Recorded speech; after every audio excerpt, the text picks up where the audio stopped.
Hello students, welcome back.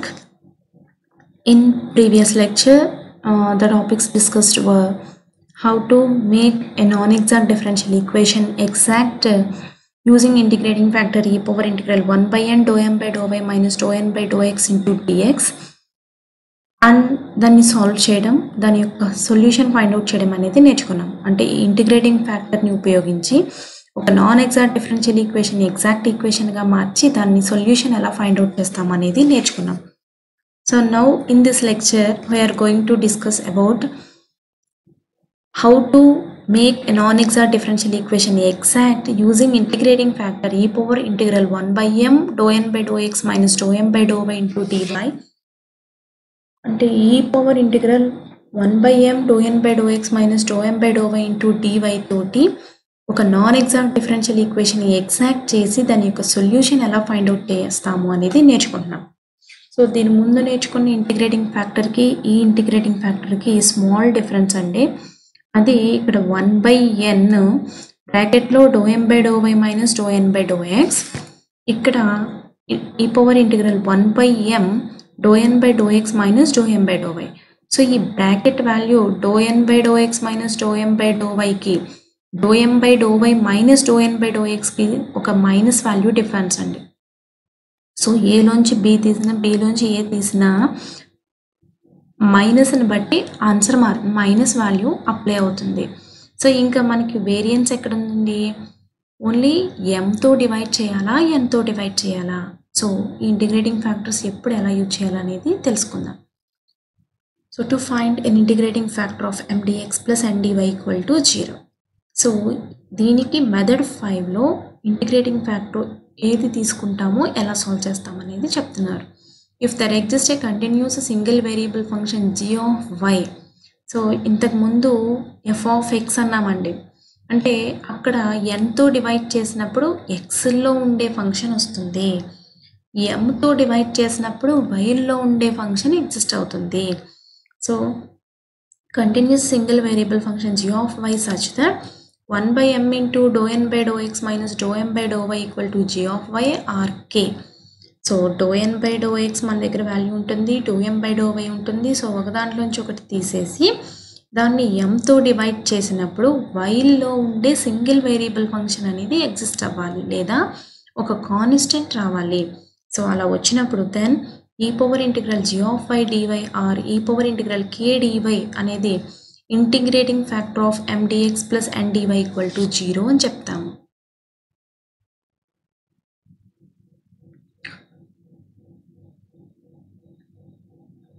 So that is 1 by m into dou n by dou x minus dou m by dou y is a function of y alone or a real number k, then e power integral g of y dy or e power integral k dy is an integrating factor of mdx plus ndy equal to 0. So ఇది function of y alone గా అయి ఉంటే కనుక then e power integral g of y కానీ dy కానీ e power integral k dy అనేది కానీ integrating factor కింద తీసుకుంటాము. సో దీనికి వర్కింగ్ రూల్ ఏంటో చూద్దాము. So working rule to solve mdx plus ndy equal to 0 when integrating factor అనేది ఈ power integral 1 by m into dou n by dou x minus dou m by dou y అయినప్పుడు. So first ఏమంటున్నారు, given d is mdx plus ndy equal to 0. So ఇచ్చిన differential equation ఎలాగో మనకి mdx plus ndy equal to 0 ఫామ్లో ఉంటుంది. So ఇది first exact equation అవునా కాదా అనేది చెక్ చేయాలి. So observe that dou m by dou y not equal to dou n by dou x implies equation 1 is not exact. So exact equation కాదు. So exact equation కాకపోతే దీని ముందు previous మెథడ్కి చెప్పుకున్నట్టే so first 1 by mx plus ny అనేది integrating factor. So ఇది homogeneous equation అయితేనే మనం 1 by mx ప్లస్ ny అనేది ఇంటిగ్రేటింగ్ ఫ్యాక్టర్ కింద యూజ్ చేయాలి. లేదు y into f of xy dx plus x into g of xy dy equal to 0 ఫామ్లో ఉంటే 1 by mx minus ny అనేది ఇంటిగ్రేటింగ్ ఫ్యాక్టర్ కింద యూజ్ చేయాలి. లేదా సో నెక్స్ట్ దీని ముందు ప్రీవియస్ మెథడ్లో ఏం చేసాం, do M by do Y do N by do X value calculate చేసి సో ఈ డిఫరెన్స్ని nతో డివైడ్ చేసాం. సో ఇప్పుడు mతో డివైడ్ చేసాం. ఈ రెండు ఎంతో చేయాలా ఎంతో చేయాలా అనేది ప్రాబ్లమ్ని చూస్తే అర్థమైపోతుందండి. సో ఇప్పుడు మనం ఎంతో నేర్చుకుంటున్నాం కాబట్టి ఇదిగో find 1/m into ∂n/∂x minus ∂m/∂y value calculate చేస్తాం and observe it is a function of y alone. So వచ్చేది ఫంక్షన్ ఆఫ్ y అవుతుందా లేదా చెక్ చేస్తాం. దాన్ని g ఆఫ్ y అంటాం, లేదా ఒక కాన్స్టెంట్ రియల్ కాన్స్టెంట్ వచ్చినా కూడా పర్లేదు. సో ఇలా వస్తే ఇంటిగ్రేటింగ్ ఫ్యాక్టర్ ఏం తీసుకోమంటున్నారు, then integrating factor equal to e power integral g of y dy or e power integral k dy. So ఇది ఇంటిగ్రేటింగ్ ఫ్యాక్టర్ కింద తీసుకుంటాం. So now multiply equation 1 with integrating factor, then equation 1 transforms into an exact equation m1 dx plus n1 dy equal to 0. So ఇది exact అవునా కాదా check చేస్తే దాని solution find out చేస్తాం, general solution. ఆ solution equation 1 యొక్క general solution అవుతుంది. So solve equation 2 to get general solution of equation 1. So problem చూద్దామండి. సో ప్రాబ్లం తీసుకుందాం. Solve xy cube plus y into dx plus 2 into x square y square plus x plus y power 4 dy equal to 0. So first given differential equation అనేది తీసుకున్నాం. ఇదిగో xy cube plus y dx plus 2x square y square plus x plus y power 4 dy equal to 0. దీన్ని equation 1 అన్నాం. So ఇక్కడ m value ఎంత, n value ఎంత note down చేసుకుంటున్నాం. So m వచ్చేసి xy cube plus y, n వచ్చి 2 into x square y square plus x plus y power 4. So రెండు రాసుకున్నాం. సో ఇప్పుడు ∂m/∂y. So with respect to y partial differentiation అండి. So x constant, y క్యూబ్కి 3y square, so 3xy square అయింది plus yకి 1. So ∂n/∂x.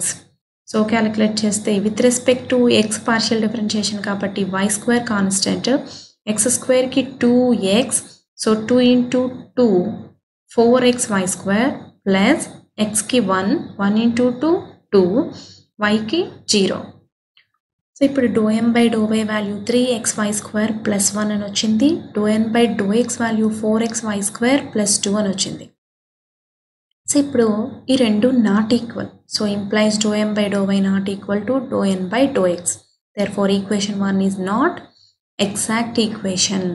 So equation 1 అనేది exact equation కాదు. So exact equation కాకపోతే మనం ఏ ఇంటిగ్రేటింగ్ ఫ్యాక్టర్ వాడాలి అనేది ఫస్ట్ నుంచి చెక్ చేసుకుంటూ రావాలి.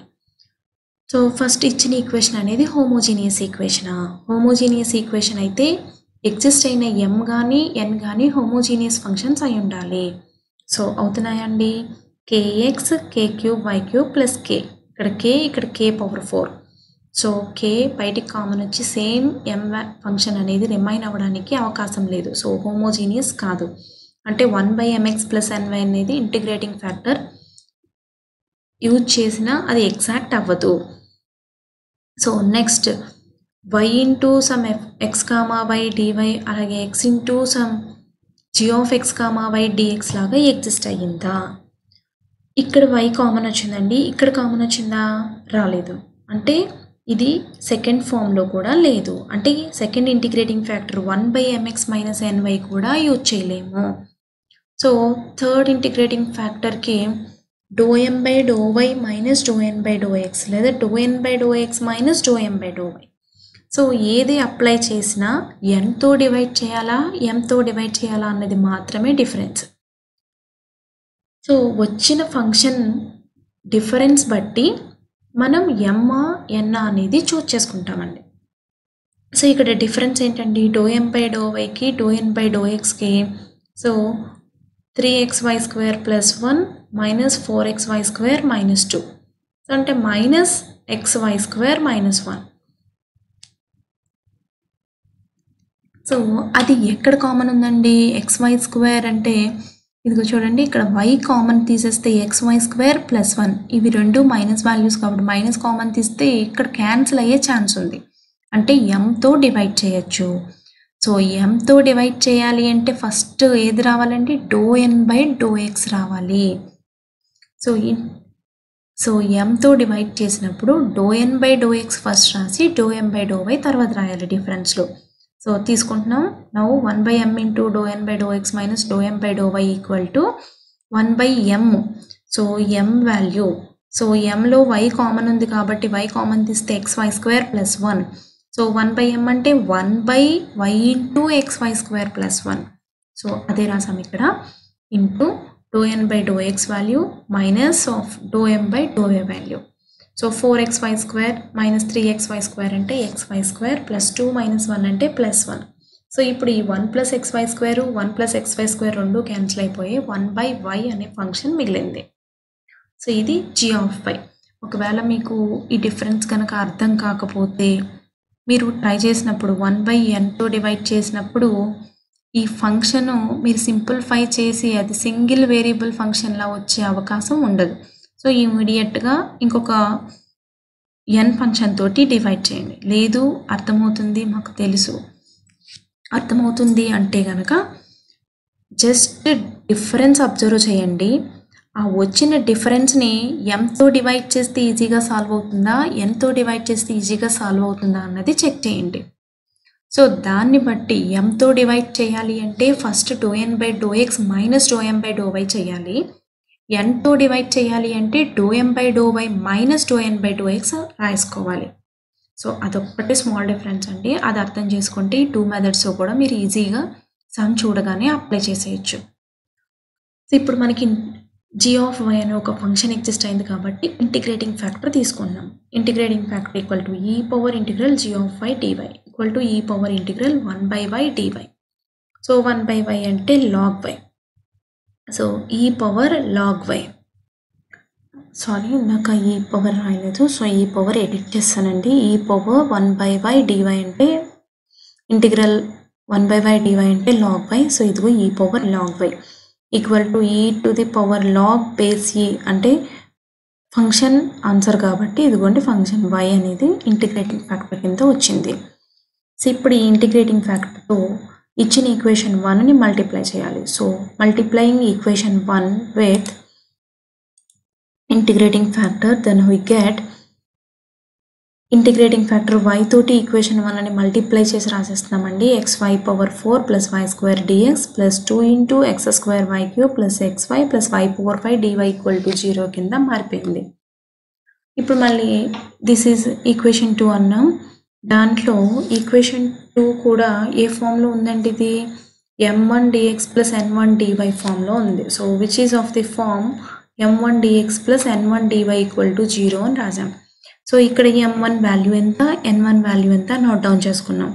సో m1 అంటే ఏంటండి, xy⁴ ప్లస్ y². సో దీనికి yతో పార్షియల్ డిఫరెన్షియేషన్ అప్లై చేస్తున్నాం. సో అప్లై చేస్తే yతో పార్షియల్ డిఫరెన్షియేషన్ కాబట్టి x కాన్స్టెంట్ కాబట్టి y⁴కి 4y³ అంటే 4xy³ అయింది ప్లస్ y²కి 2y. సో అలాగే n1కి with respect to x partial differentiation apply చేస్తే y³ కాన్స్టెంట్ x²కి 2x అండి. సో 2 ఇంటూ 2 4xy³ ప్లస్ xకి 1 y ఇంటూ 2 2y ప్లస్ yకి 0. సో ఇప్పుడు ∂m1/∂y అలాగే ∂n1/∂x 2 వాల్యూస్ అబ్జర్వ్ చేస్తే రెండు సేమ్గా వచ్చాయి. So ∂m1/∂y equal to ∂n1/∂x అయింది. Therefore given equation 2 is exact. Equation 2 అనేది ఎగ్జాక్ట్ డిఫరెన్షియల్ ఈక్వేషన్ అయింది. సో ఎగ్జాక్ట్ డిఫరెన్షియల్ ఈక్వేషన్ అయితే దాని సొల్యూషన్ ఫైండ్ అవుట్ చేయడానికి formula integral m1 dx y constant plus integral n1 dx terms of n1 not containing x dy equal to c. So m1 value substitute చేసాము plus n1లో x contain అయ్యలేని terms. So ఏమున్నాయండి, n1లో x contain అయ్యలేని terms first టర్మ్లో x ఉంది, second టర్మ్లో x ఉంది, థర్డ్ టర్మ్లో లేదు. సో ఈ y⁴5ని 2తో మల్టిప్లై చేయాలి కాబట్టి 2y⁴5 అనేది మిగిలింది. సో అది తీసుకొచ్చి రాసుకున్నాము 2y⁴5 dy equal to c. So వైని కాన్స్టెంట్గా ట్రీట్ చేసి ఎక్స్కి ఇంటిగ్రేషన్ కాబట్టి ఎక్స్కి integration x²/2. So x²y⁴/2 plus xy² plus 2 constant y⁴5కి ఇంటిగ్రేషన్ y⁴6/6. ఆ 6లో 2 3 టైమ్స్ క్యాన్సిల్ అయిపోయింది కాబట్టి y⁴6/3 వేసుకున్నాము ఈక్వల్ టు c. సో మొత్తం ఎల్సిఎం కట్టేస్తే 3x² y⁴ plus 6xy² plus 2y⁴6 equal to c వచ్చింది. So this is the solution for equation 2 and which is also a solution of equation 1. So therefore the general solution of equation 1 is 3x square y power 4 plus 6x y square plus 2 y power 6 equal to C. ఇది required general solution for given DE. So మీరు ఈ 2 problems try చేయండి. Next దీని తర్వాత method 6 ఉంది. So దాన్ని ఎలా apply చేస్తామనేది next క్లాస్లో నేర్చుకుందాం. Thank you.